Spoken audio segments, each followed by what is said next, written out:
네, 그러면은 이제 9번째 발표 시작해 보도록 하겠습니다. 이번 발표를 맡은 권성한이라고 하고, 이번 주제는 진암철에 관련돼서 일단 갖고 와 봤어요. 그래서 이번 주제는 약간 인문학과 과학의 조금 조화로 생각해 주시면 좋을 것 같고, 이제 평소에 왜 그렇지? 라고 생각했었을 부분에 대한 이야기니까 한번 편하게 들어주시면 감사하겠습니다. 일단 제가 최근에 어떤 글을 읽었는데 이 글이 너무 좋아가지고 좀 갖고 와 봤거든요. 혹시 실례가 안 된다면 문교가 한번 이거를 읽어줄 수 있을까? 마이크가 안 되나요? 마이크 안 되나?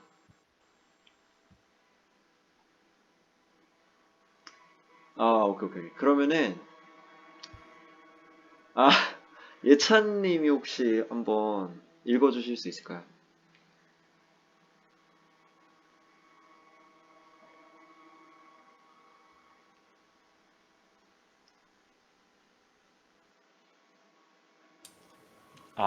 들리시나요? 네네, 들립니다.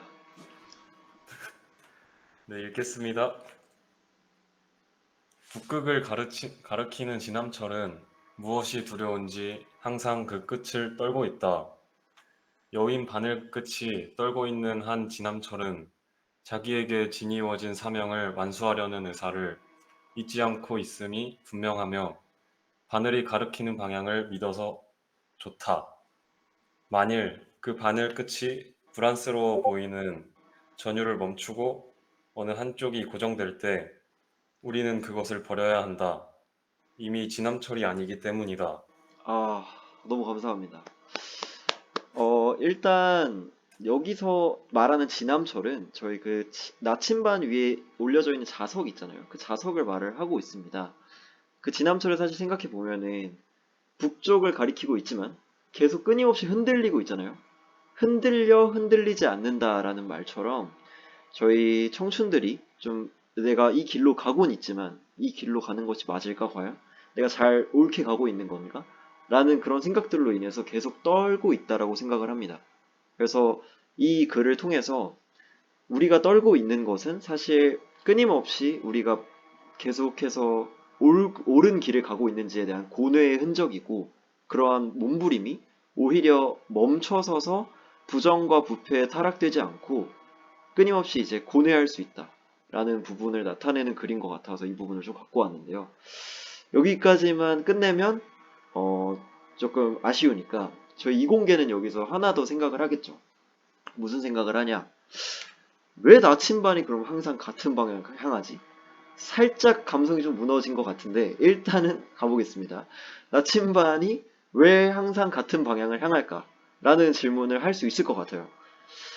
사실 이 부분에 대해서는 사실 사람들이 많이 알고 있다시피 그 이유에 대해서는 지구가 자석이니까 지구가 자성을 띠니까 나침반이 북쪽을 향한다 라고 생각을 하고 있어요, 사람들이. 이거를 처음 이제 말을 한 분이 윌리엄 길버트라는 분이십니다. 윌리엄 길버트라는 분이 나침반이 항상 북쪽을 향하는 이유는 지구가 자석이기 때문이다라고 자석에 관하여라는 저서를 통해서 밝혔어요. 그럼 이제 이공계 이제 저희처럼 과학을 추정하는 분들은 여기서 그렇구나 하고 끝내면 안 되고 또 질문을 두 가지 던질 수 있겠죠. 뭐가 있냐면 첫 번째는 왜 지구가 자석인가요? 랑 두 번째는 자석은 그럼 왜 서로 끌어당기나요? 라는 질문을 할 수 있을 것 같아요. 일단 첫 번째 질문에 대한 답은 아직 정확히 정답이다가 없어요. 저도 이거 좀 찾아보면서 놀랐는데 아직 이론만 있다고 하더라고요. 다이나모 이론이라 해서 지구 안에 있는 외핵이 철과 니켈로 이루어져 있고 그게 자전하기 때문에 자성을 띤 자기장을 만든다. 라고만 말을 하는데 그게 이제 정확히 이게 맞다. 라고는 말을 못하고 이론에 멈춰 있다고 해요. 그래서 아직 좀 더 연구 중이고 첫 번째 질문은 그렇게 대답을 할 수 있을 것 같고 두 번째 질문에 대한 이야기를 오늘 좀 하려고 해요. 자석이 왜 끌어당길까? 자석이 왜 끌어당겨? 자석 사실 끌어당기는 건 누구나 알고 있어요. 초등학생도 알고 있어요. 하지만 왜 끌어당기는지에 대해서 정확히 설명할 수 있는 사람이 아마 지금 당장 설명해보라 하면은 많지 않을 거라고 생각합니다. 그래서 이 부분에 대해서 설명을 해보도록 할게요.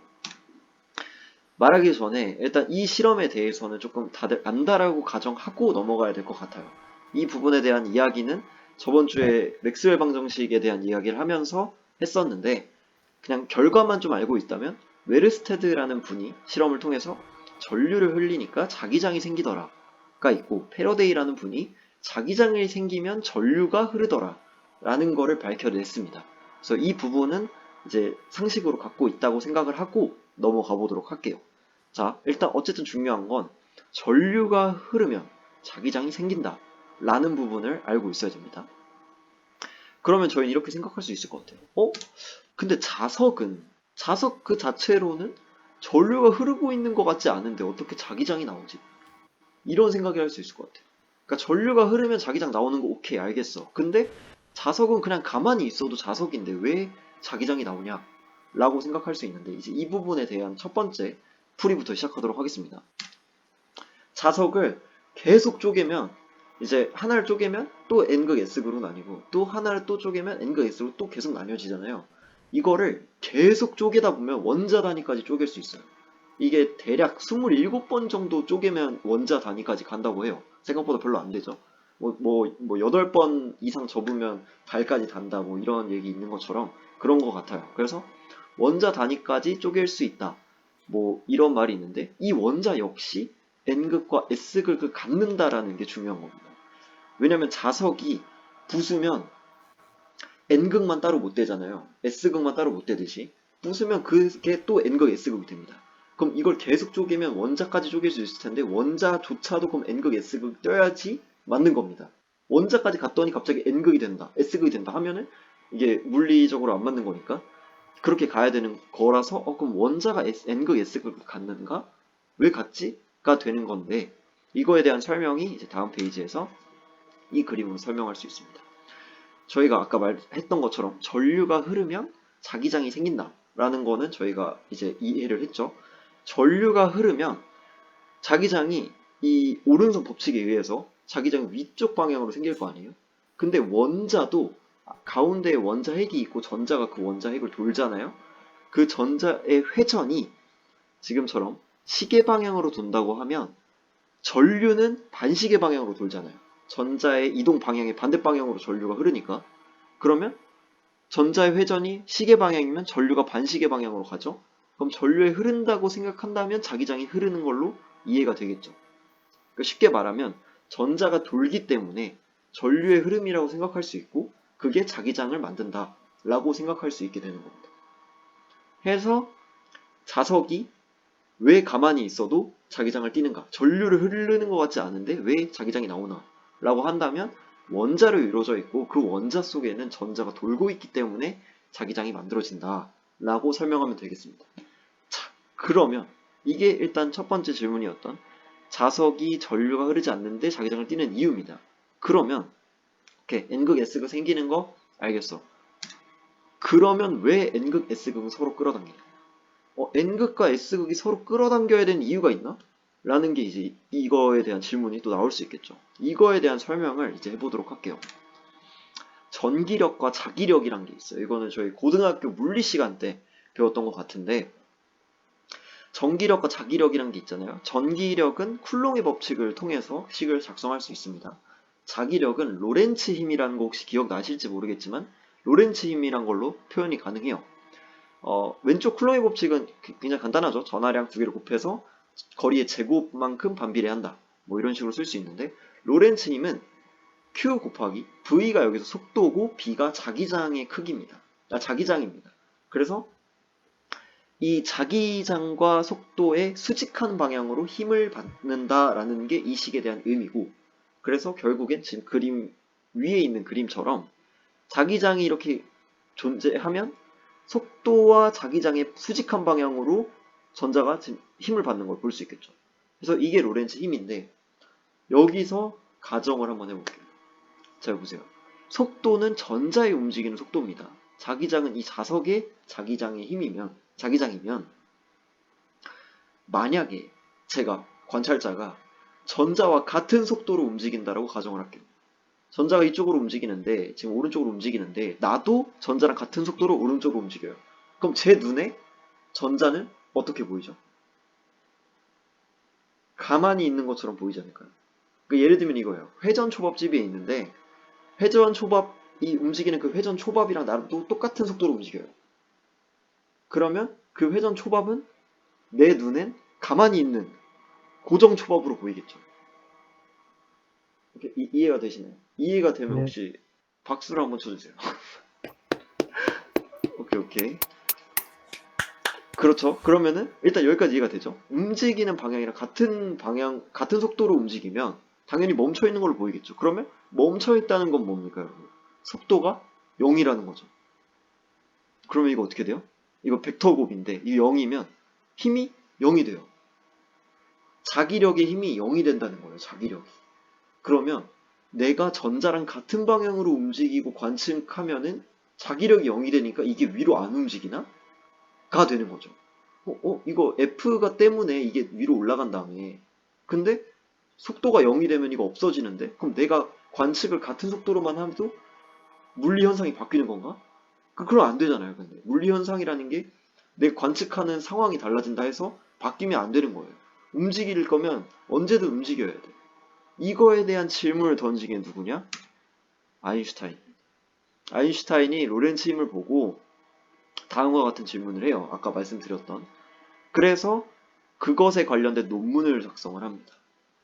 많은 사람들이 상대성 이론이 시간과 공간에 대한 이야기라고 알고 있지만 뭐 맞을 수 있어요. 근데 알고 있지만 그 상대성 이론을 처음 주장하고 만들어낸 논문의 제목은 움직이는 물체의 전기 동력학에 관하여라는 논문이에요. 상대성 이론이 처음 나온 논문은 전기 동력학에 관한 겁니다. 이 이유에 대해 설명을 드릴게요. 왜 알베르트 아인슈타인이 상대성 이론을 전기 동력학에 관해서 설명을 하려 했는가? 움직이는 물체에 있어서. 이것에 대해 설명을 드릴게요. 알베르트 아인슈타인은 그 논문을 통해서 자기력은 전기력의 상대적인 효과다라는 걸 주장하는데 그 이유에 대해서 지금 설명을 드릴게요. 왼쪽 그림에서 보면 아까 봤던 거랑 똑같습니다. 전류가 흐르고 자기장이 생기면 그 자기장 때문에 전자가 위로 수직한 방향으로 자기력을 받는다가 돼요. 우리가 지금 문제 삼는 부분은 오른쪽입니다. 관찰자가 전자와 같은 속도로 움직인다면 얘가 속도가 0이 될 텐데 그러면 자기력이 안 받나? 거든요. 어떻게 설명을 했냐면 아인슈타인이 관찰자가 전자와 같은 속도로 움직인다고 가정합시다. 빛의 속도로 움직여요. 굉장히 빠른 속도로. 굉장히 빠른 속도로 움직인다고 가정을 하고 전자를 봅니다. 근데 잘 보세요. 전류가 오른쪽으로 흐르고 있죠. 관찰자는 굉장히 빠른 속도로 오른쪽으로 움직이고 있습니다. 전류도 오른쪽으로 움직이고 있어요. 전하는 그러면 마이너스 전하는 왼쪽으로 움직이겠죠. 전류가 오른쪽으로 움직이니까 전하는 왼쪽으로 움직이겠죠. 근데 전하가 왼쪽으로 움직이고 그 상대적으로 플러스 전하는 오른쪽으로 움직이는 것처럼 보일 텐데 우리는 오른쪽으로 굉장히 빨리 움직이니까 마이너스 전하가 더 빨리 움직이는 것처럼 보일 거예요. 맞죠? 원래 움직이는 것보다 더 빨리 보이는 거 아니에요? 이게 상대 속도로 인해서 플러스는 좀 상대적으로 좀 느려 보일 거고 근데 아인슈타인의 상대성 이론에 따르면 굉장히 빠른 속도로 움직이면 길이 수축이 일어납니다. 길이 수축이 일어나요. 근데 전하량은 변하면 안 되죠. 전하량 자체는 변하면 안 돼요. 그래서 길이는 수축하되 전하량은 변하지 않았기 때문에 마이너스 전하의 밀도가 늘어납니다. 이해가 되시죠? 굉장히 빠른 속도로 움직이고 있기 때문에 길이 수축이 일어나고 마이너스 전하는 전하량 자체는 발전하지 않았기 때문에 밀도가 늘어난 것처럼 보이는 거예요. 그러면 전자 입장에서 이 마이너스 전자 입장에서 이 전류를 보면 마이너스 전하가 플러스 전하보다 상대적으로 많아 보이게 느껴지는 겁니다. 전자는. 그럼 이게 마이너스 전하를 띄고 얘도 마이너스니까 서로 전기력에 의해서 밀어내게 되겠죠. 그래서 말을 하기를 자기력은 전기력의 상대적인 효과다. 상대론적인 효과다라고 말을 합니다. 자기력 때문에 움직이는 것도 맞고 내가 움직여도 위로 움직이는 거 맞는데 그게 서로 상대론적인 효과로 인해서 이름만 바뀔 뿐 현상은 그대로다. 라고 말하는 게 아인슈타인의 상대성 이론이고 그 논문의 내용입니다. 이해가 되시죠? 천재 아닙니까 아인슈타인이. 그래서 아인슈타인이 로렌츠 힘을 다음과 같이 작성해야 된다고 말을 합니다. 그래서 오른쪽은 자기장에 관련된 식이고 속도가 0이 되더라도 전기장의 힘만큼 그대로 로렌츠 힘이 생긴다. 일렉트릭 포스가 생긴다. 라는 거를 이렇게 설명하고 있고 그래서 이걸로 저희가 물리 2 때 혹은 이제 일반 물리 때 이걸로 문제를 풀게 되는 겁니다. 해석. 자, 이제 첫 번째 질문, 이제 우리 잊으면 안 되는 게, 그래서 N극과 S극이 왜 서로 끌어당기냐에 대한 질문을 답을 해야 되는데, 일단은, 아인슈타인의 설명에 의해서, 봐봐요. 오른쪽으로 움직입니다. 전류는 오른쪽으로 움직여요. 전자도 오른쪽으로 움직이면, 위쪽에 있는 전자가 오른쪽으로 움직인다는 건, 전류가 왼쪽으로 움직인다는 거로 생각할 수 있겠죠? 그럼 전류가 서로 반대 방향으로 흐르고 있는 거라고 생각이 들겠습니다. 그쵸? 밑에 거는 전류가 오른쪽으로 흐르고 위에 거는 전류가 왼쪽으로 흐르는 거니까 서로 다른 방향의 전류가 흐르고 있어요.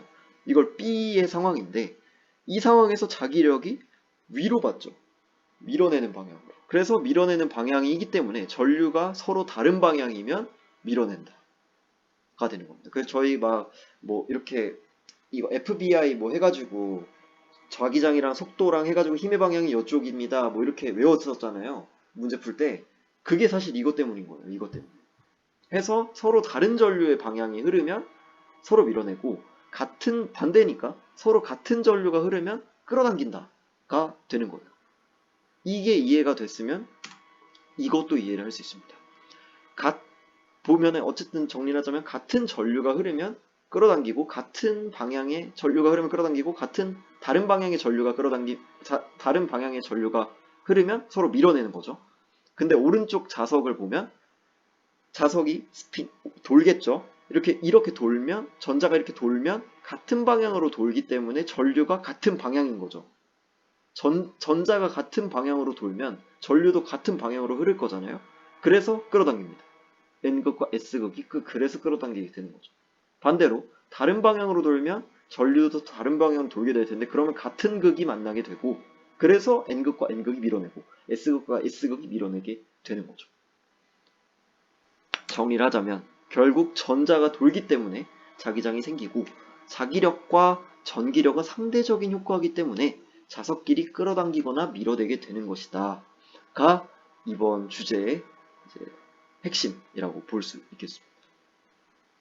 네, 그래서 제가 준비한 슬라이드는 여기까지고요. 그래서 뭔가 오늘 이걸로 아인슈타인의 상대성 이론의 좀 여러 가지 의미에 대해서 조금 생각을 했으면 좋을 것 같고 자석 자체가 왜 끌어당기는지 나중에 저희 아들이 생기고 뭐 하면은 아빠 자석은 왜 끌어당겨? 하면 그때 아인슈타인의 움직이는 물체의 전기 동력학에 관해서 설명을 해야 되는데 하면서 이제 그렇게 설명을 하면 좋겠다 라는 생각에 갖고 와 봤습니다.